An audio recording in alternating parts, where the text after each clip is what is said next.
PPC is a very accountable form of advertising.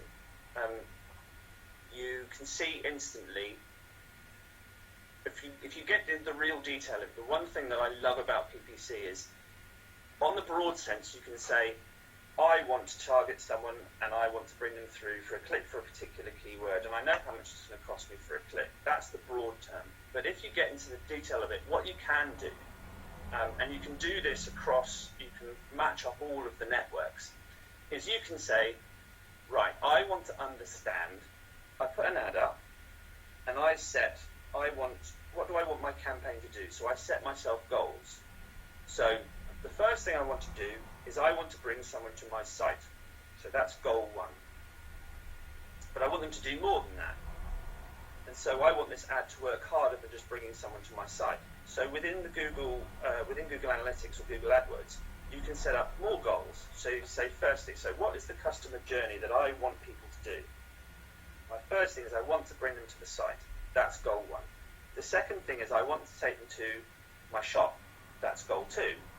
So I set up within Google, I set up goal 1, goal 2. What do I want them to do next? Right, they're in my shop. I then want them to put a product in their basket. So I set product into the basket, it's goal 3. Tick. What do I finally want them to do? Right, I finally want them to leave the shop having made a purchase. So goal 4, I want them to purchase. And what you can see, if you set this up within the console, is all of these things. So if a customer comes through, you will see they go to the ad, tick. They come through, they hit the shop, they hit your site, tick. They hit the shopping basket, tick. They make a purchase, tick. You can then see how many people come in to goal 1, how many people hit goal 2, having hit goal 1, how many people hit goal 3, having hit previous 2, and so on. What you can then do is you can then assign a value to each of those. So I know that it costs me X to get people to goal 1, and I know a certain percentage of goal 1 go into goal 4. So these people are worth a certain amount to me. And you can do these across the different goals. What that allows you to do then is, rather than just saying, I want an ad and I'm going to pay X, it says, I'm going to produce an ad which is going to provide me with X, because I know that at each stage, this particular keyword and this particular ad is worth this amount of money to me. That's why it's very accountable. On its broadest level, yes, but when you get into the deep dive into it, it is very accountable. And by changing the different criteria and the different points, you can also change the amounts that you're looking at in terms of how much money am I going to get back for a particular ad. And it sounds very complex. You can do this yourself. The one thing that Google wants you to do is Google wants you to advertise with them. So Google makes this as simple as it can be, but you do need to have an idea of what the expectations you might get. But again, Google will try and help you. As I say, when you're starting your campaign, and say you're sitting down and you're going, right, what keywords am I going to use? Google will tell you. Google will say, you can expect. We had one client where we were selling a particular product. We went and did the keyword research using the keyword tool, and Google said that we could expect a 4.4% click-through rate for a particular keyword or set of keywords. In our experience, that was very, very stretching what you could really expect. So when we went back to the client, we gave them 2 scenarios. We said, this is what Google will tell us. Google's expecting you to get 4.4% at goal 1, which is coming to the site. We then projected through for this particular client what we would expect in goal 2, 3, 4. However, in our experience, actually, you should really only be seeing around 1%, because 4% is really not going to happen.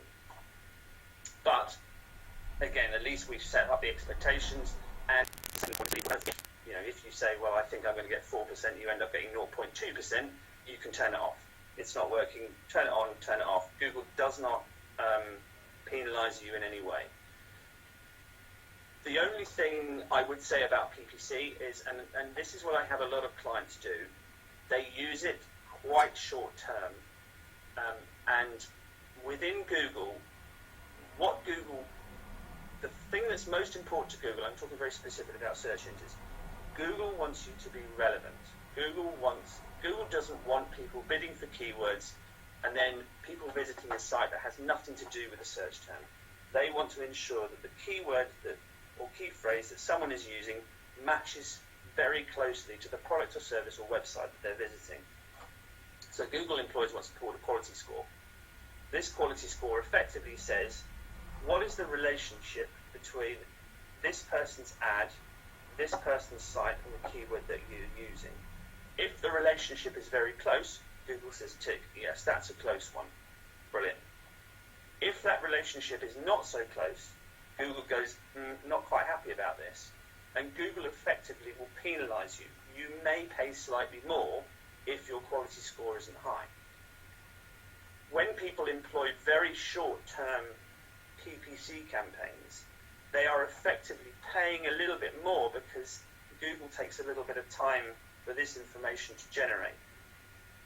And hence, being quite short-term with PPC can sometimes not be ideal because A, you might not get the learnings you want, and B, you may end up getting slightly skewed results. Let's not say you have to spend a fortune. The great thing about PPC is I've managed campaigns for PPC in the hundreds of thousands per month, but I've also managed campaigns for PPC where we're talking 150 and £200 per month. The learnings you can get from one they're not statistically viable, but they are equally as valuable as the one you can get for the huge amount.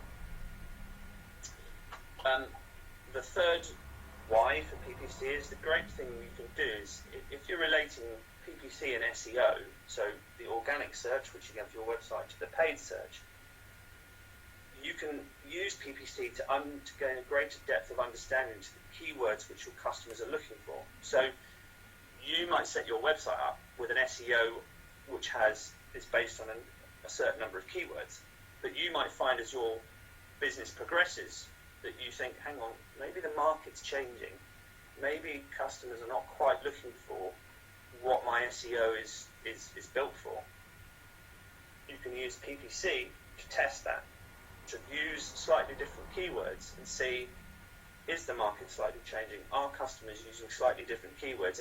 And maybe I actually need to change my website, and maybe I need to change the SEO that I'm striving for in my website because of what I'm seeing within PPC. The fourth thing, obviously, PPC helps you understand your audience because you can see in real time what keywords and what interests and what demographics are making people come to your website. And even more, you can understand your audience. You can understand kind of a little bit about what makes them tick, because you can understand, if I'm bringing someone to my website with keyword A and I'm getting them through to sale, that's brilliant.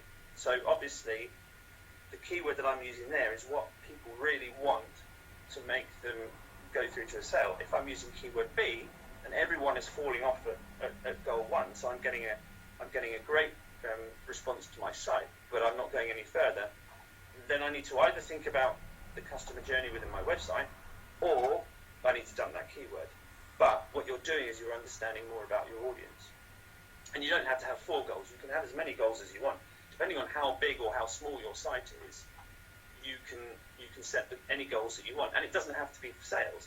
It might be that if your site's more of an information site, and and the key to your end game is to actually have someone view a particular piece of content, you can set that page up as one of your goals.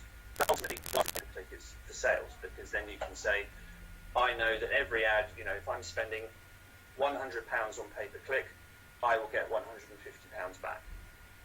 If I'm, I'm spending £150 on pay-per-click, and I'm getting this much engagement on my site, and if I assign a value to that engagement, I can then track through what that's worth.